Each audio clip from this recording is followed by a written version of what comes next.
So I'll start with this. A couple of years ago, an event planner called me because I was going to do a speaking event. And she called and she said, I'm really struggling with how to write about you on the little flyer. And I thought, well, what's the struggle? And she said, well, I saw you speak, and I'm going to call you a researcher, I think, but I'm afraid if I call you a researcher, no one will come because they'll think you're boring and irrelevant. And I was like, okay. And she said, but the thing I liked about your talk is, you're a storyteller, so I think what I'll do is just call you a storyteller. And of course, the academic, insecure part of me was like, you're going to call me a what? And she said, I'm going to call you a storyteller. And I was like, oh, why not Magic Pixie? I was like,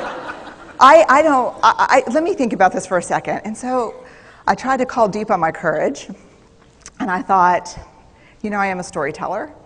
I'm a qualitative researcher. I collect stories. That's what I do. And maybe stories are just data with a soul, and maybe I'm just a storyteller. So I said, you know what? Why don't you just say I'm a researcher storyteller? And she went, there's no such thing. So I'm a researcher or storyteller. And I'm going to talk to you today. We're talking about expanding perception. And so I want to talk to you and tell some stories about a piece of my research that fundamentally expanded my perception and really actually changed the way that I live and love and work and parent. And this is where my story starts. When I was a young researcher, doctoral student, my first year I had a research professor who said to us, here's the thing, if you cannot measure it, it does not exist. And I thought he was just sweet-talking me. I was like, really? And he's like, absolutely. So you have to understand that I have a bachelor's in social work, a master's in social work, and I was getting my PhD in social work. So my entire academic career was surrounded by people who kind of believed in the life's messy, love it, and I'm more the life's messy, clean it up, organize it, and put it into a bento box. And so to think that I had found my way, to found a career that takes me, really one of the big sayings in social work is lean into the discomfort of the work. And I'm like, knock discomfort upside the head and move it over and get all A's. That was my mantra. So I was very excited about this. And so I thought, you know what? This is the career for me because I am interested in some messy topics, but I want to be able to make them not messy. I want to understand them. I want to hack into these things that I know are important and lay the code out for everyone to see. So where I started was with connection, because by the time you're a social worker for 10 years, what you realize is that connection is why we're here. It's what gives purpose and meaning to our lives. This is what it's all about. It doesn't matter whether you talk to people who work in social justice and mental health and abuse and neglect. What we know is that connection, the ability to feel connected, is neurobiologically, that's how we're wired, it's why we're here. So I thought, you know what, I'm going to start with connection. Well, you know that situation where you get an evaluation from your boss and she tells you 37 things that you do really awesome and one thing that you can't, an opportunity for growth. And all you can think about is that opportunity for growth, right? Well, apparently this is the way my work went as well, because when you ask people about love, they tell you about heartbreak. When you ask people about belonging, they'll tell you their most excruciating experiences of being excluded. And when you ask people about connection, the stories they told me were about disconnection. So very quickly, really about 6 weeks into this research, I ran into this unnamed thing that absolutely unraveled connection in a way that I didn't understand or had never seen. And so I pulled back out of the research and thought, I need to figure out what this is. And it turned out to be shame. And shame is really easily understood as the fear of disconnection. Is there something about me that if other people know it or see it, that I won't be worthy of connection? The things I can tell you about it, it's universal. We all have it. The only people who don't experience shame have no capacity for human empathy or connection. No one wants to talk about it, and the less you talk about it, the more you have it.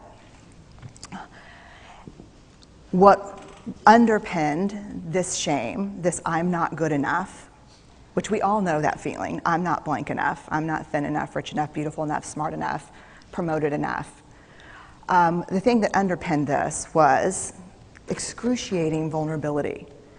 This idea of, in order for connection to happen, we have to allow ourselves to be seen, really seen.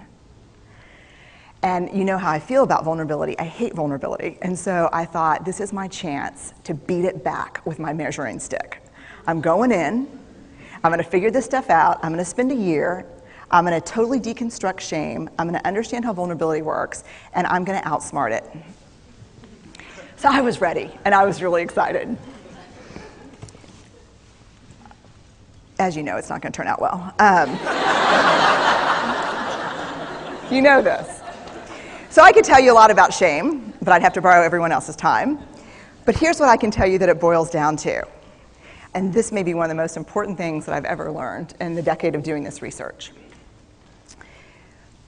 My 1 year has turned into 6 years, thousands of stories, hundreds of long interviews, focus groups. At one point, people were sending me journal pages and sending me their stories, thousands of pieces of data, and 6 years. And I kind of got a handle on it. I kind of understood this is what shame is, this is how it works. I wrote a book, I published a theory, but something was not okay. And what it was is that if I roughly took the people I interviewed and divided them into people who really have a sense of worthiness. That's what this comes down to, a sense of worthiness. They have a strong sense of love and belonging. And folks who struggle for it, and folks who are always wondering if they're good enough. There was only one variable that separated the people who have a strong sense of love and belonging and the people who really struggle for it, and that was the people who have a strong sense of love and belonging believe they're worthy of love and belonging. That's it. They believe they're worthy. And to me, the hard part of the one thing that keeps us out of connection is our fear that we're not worthy of connection, was something that personally and professionally I felt like I needed to understand better. So what I did is I took all of the interviews where I saw worthiness, where I saw people living that way, and just looked at those. What do these people have in common? And I have a slight office supply addiction, but that's another talk. So I had a manila notebook, a manila folder, and I had a Sharpie, and I was like, what am I going to call this research? And the first words that came to my mind were wholehearted. These are kind of wholehearted people living from this deep sense of worthiness. So I wrote at the top of the manila folder, and I started looking at the data. In fact, I did it first in this in a 4-day, very intensive data analysis where I went back, pulled these interviews, pulled the stories, pulled the incidents. What's the theme? What's the pattern? My husband left town with the kids because I always go into this kind of Jackson Pollock crazy thing where I'm just like writing and going and kind of just in my researcher mode.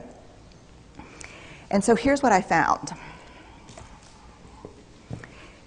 What they had in common was a sense of courage. And I want to separate courage and bravery for you for a minute. Courage, the original definition of courage, when it first came into the English language, it's from the Latin word cur, meaning heart. And the original definition was to tell the story of who you are with your whole heart. And so these folks had, very simply, the courage to be imperfect. They had the compassion to be kind to themselves first and then to others, because as it turns out, we can't practice compassion with other people if we can't treat ourselves kindly.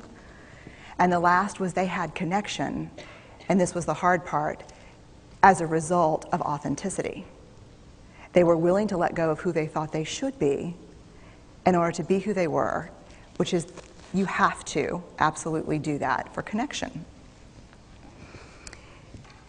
The other thing that they had in common was this. They fully embraced vulnerability. They believed that what made them vulnerable made them beautiful. They didn't talk about vulnerability being comfortable, nor did they really talk about it being excruciating, as I had heard earlier in the shame interviewing. They just talked about it being necessary. They talked about the willingness to say I love you first. The willingness to do something where there are no guarantees. The willingness to breathe through waiting for the doctor to call after your mammogram. The willing to invest in a relationship that may or may not work out. They thought this was fundamental. I personally thought it was betrayal. I could not believe I had pledged allegiance to research, where our job, the definition of research is to control and predict, to study phenomenon for the explicit reason to control and predict. And now my mission to control and predict had turned up the answer that the way to live is with vulnerability and to stop controlling and predicting.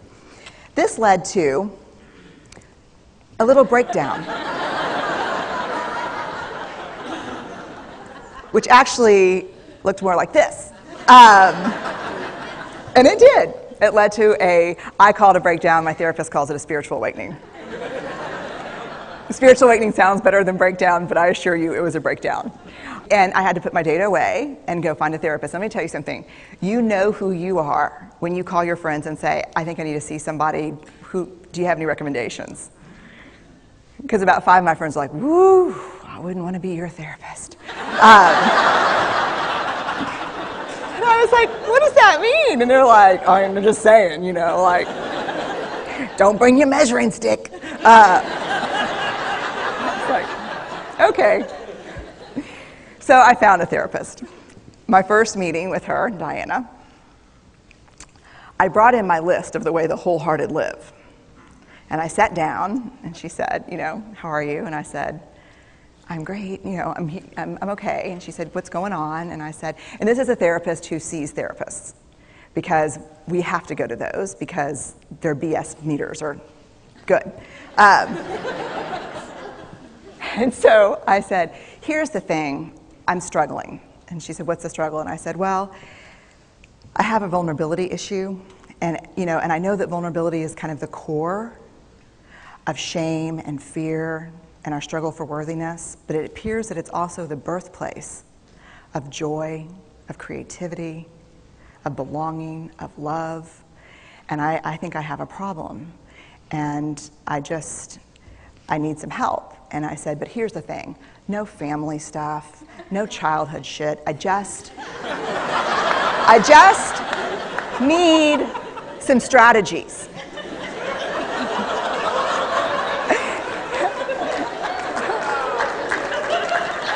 Thank you.